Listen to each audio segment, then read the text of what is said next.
Every time you hurt me, the less that I cry. Every time you leave me, the quicker these tears dry. Every time you walk out, the less I love you. Baby, we don't stand a chance. It's sad, but it's true. I'm way too good at goodbyes. Sam Smith, I'm way too good at goodbyes. Now, this has the same 4 chords throughout the entire song, so I'm going to show you how to play those chords without a capo, which does include some bar chords, and then with a capo at the 5th fret, so that it's much easier chords, no bar chords, and it will sound the same, and you can play along to the record, or have a sing yourself to be able to play this with either method, because the resulting sound is the same, and I'll talk you through that a little bit. But the chords without a capo are a D minor, played with the first finger, 1st fret, middle finger, and then 3rd here. This D minor is much easier if, rather than having your fingers straight up, we have your thumb a little bit higher and the fingers on an angle pointing towards the strumming hand shoulder. This angle, as long as the fingers are really curled over on the tips, okay, as long as they're really curled over, this will ring out and it will be a lot easier to fret this chord.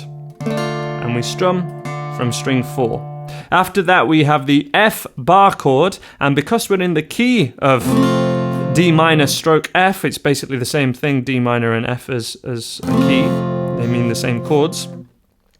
There's no other option than to play an F bar chord in this song. However, I'll be showing you a way around that in a second. But we need the F bar chord there. If you need help playing this F bar chord and getting it to ring out, click this video here for my lesson on exactly how to do it in the easiest possible way. We're then going to go for the C major chord. Standard way of playing a C major chord. However, fingers on this angle again really helps, rather than fingers straight up. Thumb a little bit higher. This is sort of the pop song method. Pop and rock, we have our fingers on an angle for the C chord. Thumb over the top. And it's a much easier stretch. Finally, the toughest chord of all in this particular song, it is a G sharp minor, which is a bar chord at the 3rd fret. 1, 2, 3. And there it is. We have the middle finger is not down, so it's like the F bar chord, but the middle finger is not down, and we strum in this fashion. So in total we would have: every time you hurt me, the less that I cry. And every time you leave me, the quicker these tears dry. Every time you walk out, the less I love you. Baby, we don't stand a chance. It's sad, but it's true.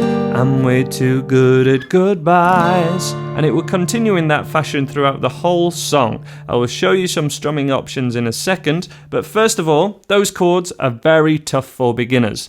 But if we have a capo at the 5th fret, this is my capo. It just squashes together here like this and presses onto the guitar neck, but there are many other capos and they all do the same thing. 5th fret, 1, 2, 3, 4, 5. Place it there.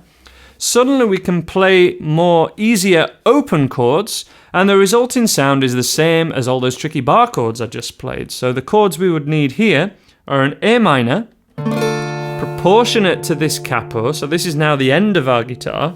So 1st finger, 1st fret of the 2nd string, again proportionate to the capo, to a C major chord, G major, and a D minor chord.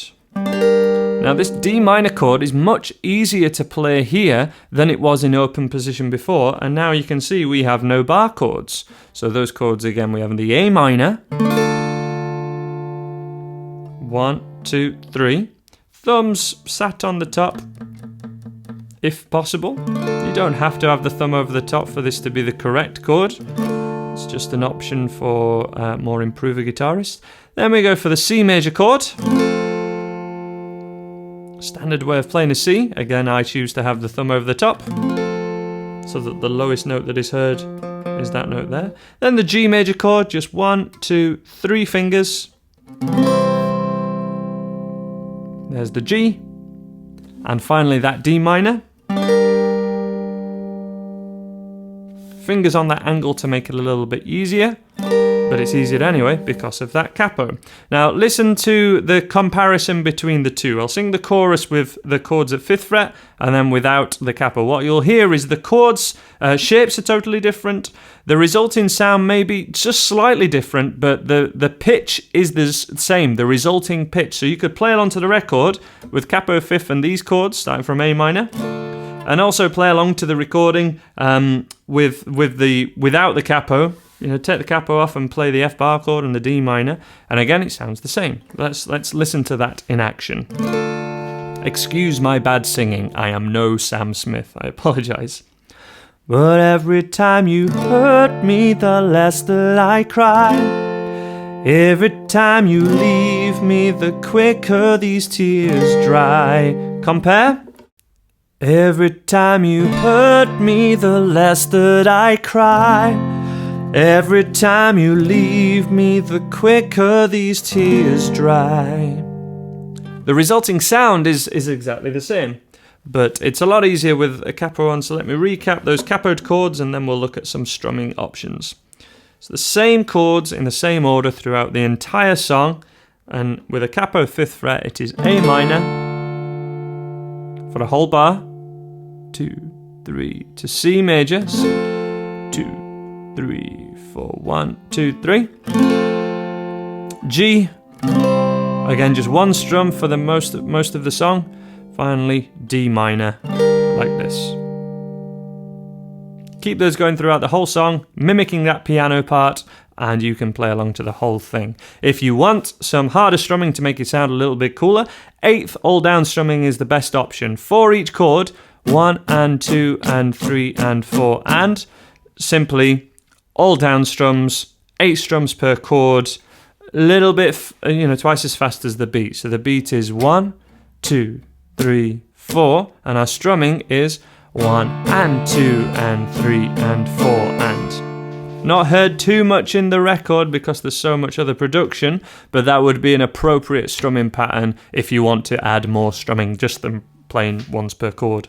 So this would sound like 3, 4, 1 and 2 and 3 and 4 and 1 and 2 and 3 and 4 and 1 and 2 and 3 and 4 and 1 and 2 and 3 and 4 and... Okay?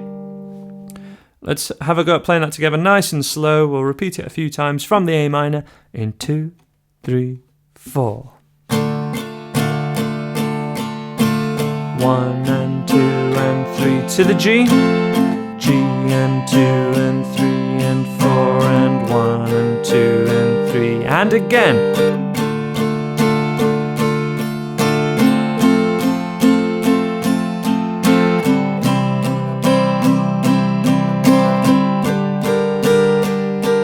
And pause there. Now, if you've struggled to make those chord changes, there's a real trick that intermediate guitar players know that beginners don't, and it's not often taught, and this is how I teach chord changes when we're using an 8th strumming pattern. 1 and 2 and 3 and 4 and we lift off any fingers that need to change to the next chord to give you time to change. So many beginners don't practically do this, and this is how we do harder chord changes with more strumming. So 1 and 2 and 3 and 4 and 3rd finger has lifted off and is already on its way to where it needs to be to do a C chord.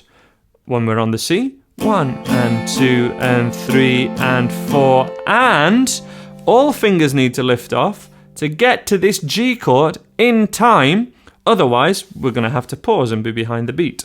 Watch that happen practically this time. Watch me lift off on that last up strum and often literally just hit the open strings. It will sound fine, and it's how we change chord in time with higher level strumming patterns. 2, 3, 4. 1 and 2 and 3 and 4, lift. 1 and 2, 3, 4, lift.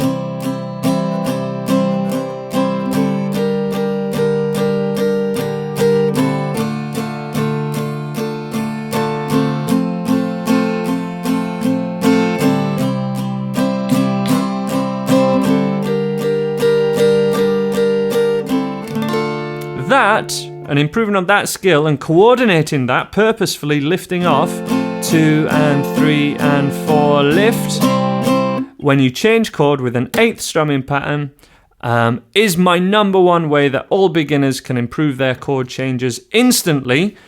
And you can implement it no matter what song you're playing. Make sure you do that with every song that you're doing that uses an 8th or even a 16th strumming pattern. So anything where you're using downs and ups or playing all downs at this sort of rhythm. The link to the chord sheet for this song is on the screen now. Thank you very much for watching. Please jam along to the record and practice your chords, and subscribe and check out more of my lessons on this Andy Guitar YouTube channel.